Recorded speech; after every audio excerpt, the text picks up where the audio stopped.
Assalamualaikum warahmatullahi wabarakatuh. Berjumpa kembali teman-teman di channel kita ya, Mas Tio KDR.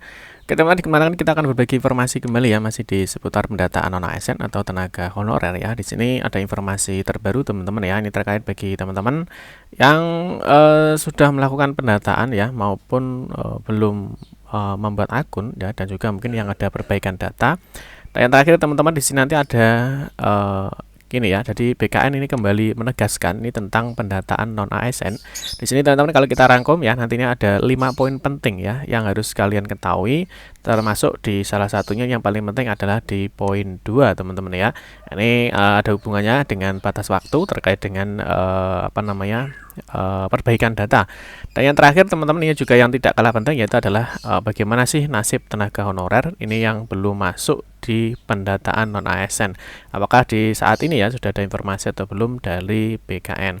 Nah, tentunya sebelumnya teman-teman tentunya ya yang sudah masuk di pendataan non ASN, tentunya pastikan bahwa semua data kalian itu sudah benar dan valid, sehingga teman-teman bisa mengakhiri dan teman-teman juga bisa mendownload untuk bukti pendataan non ASN-nya.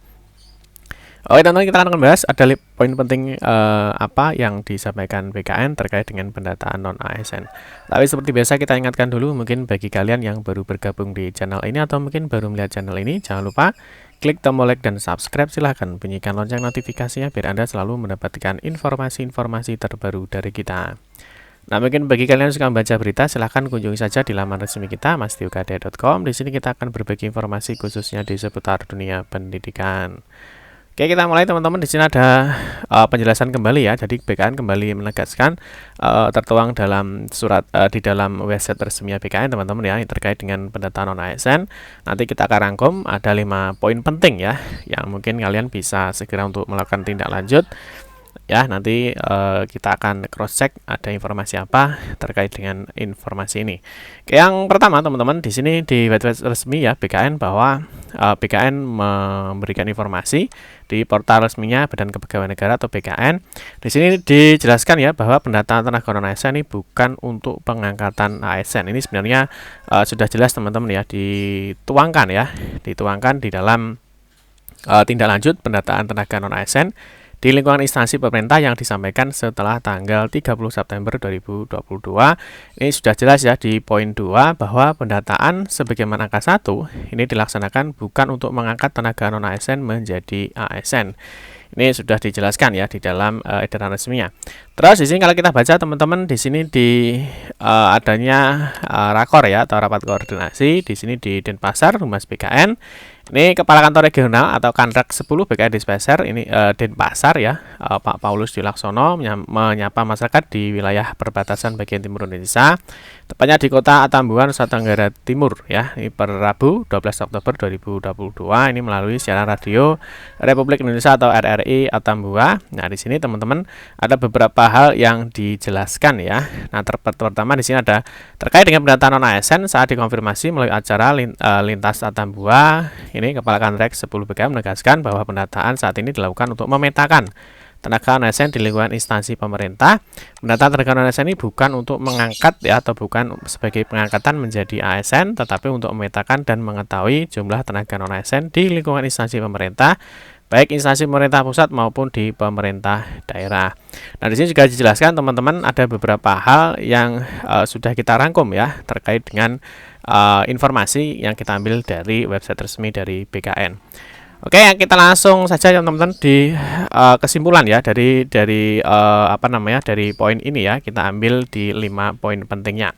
Jadi yang pertama teman-teman, dari informasi tadi, yang pertama di sini bahwa pendataan tenaga non ASN ini bukan untuk pengangkatan menjadi ASN, tetapi untuk memetakan ya dan mengetahui jumlah tenaga non ASN di lingkungan instansi pemerintah, baik instansi pemerintah pusat ya maupun di pemerintah daerah. Ini seperti yang sudah kita sampaikan bahwa ini sudah dijelaskan ya berdasarkan edaran dari Menpan RB tertanggal 29 September 2022 tentang tindak lanjut pendataan tenaga non ASN di lingkungan instansi pemerintah, khususnya di poin 2. Terus yang poin 2 teman-teman, Nah, di sini ini juga sangat jelas ya, jika di dalam uji publik tersebut ya terdapat perbaikan data, maka dapat dilakukan paling lambat ya tanggal 22 Oktober 2022. Nah, ini bagi teman-teman yang mungkin masih ada perbaikan data ya, ataupun mungkin datanya belum masuk di BKN, tetapi memang mereka memenuhi persyaratan, silahkan untuk melakukan pengajuan ya, tentunya bisa ke BKD ataupun ke instansi terkait ya, sebelum tanggal 22 Oktober 2022 pukul 17.00. Ini juga dijelaskan teman-teman di dalam surat edaran ini.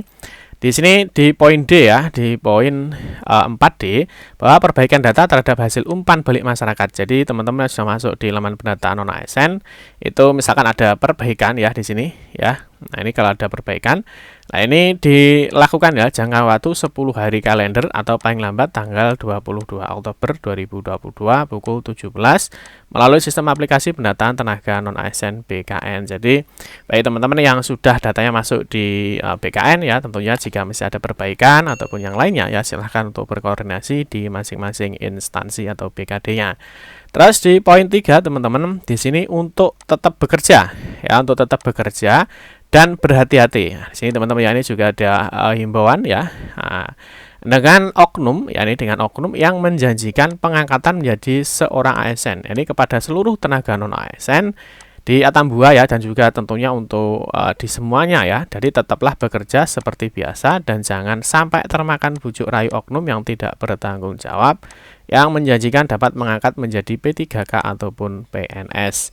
Dan yang di poin 5 teman-teman, ini sudah jelas ya, persyaratan dalam pendataan non-ASN ini sudah tertuang dalam surat Menpan RB ya nomor 1511 ya tanggal 22 Juli 2022 tentang pendataan tenaga non-ASN di lingkungan instansi pemerintah. Nah, ini tentunya adalah dasar awalnya ya. Jadi ada pendataan tenaga non-ASN di lingkungan instansi pemerintah, yang mana teman-teman di dalam surat edaran ini juga dijelaskan ya bahwa salah satunya jika teman-teman nanti memenuhi persyaratan ya, ini ya masing-masing bagi yang memenuhi syarat dapat diikutsertakan ya atau diberikan kesempatan untuk mengikuti calon PNS maupun P3K. Ingat ya, jika memenuhi persyaratan, ini adalah titik fokusnya ya.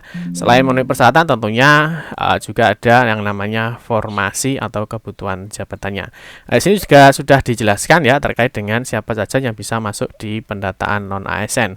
Nah, ini juga kemarin mungkin ada teman-teman kita yang ya dalam tanda kutip miris ya, artinya mereka ada jabatan yang tidak sesuai ya, artinya mungkin ada beberapa jabatan yang memang tidak bisa ikut di pendataan non ASN ini ya, antara lain ya itu adalah misalkan di sopir ya, seperti pengemudi ya, tenaga kebersihan dan juga satuan pengamanan. Nah, ini ternyata memang tidak bisa masuk di dalam laman pendataan non ASN ya, karena mereka nantinya ya akan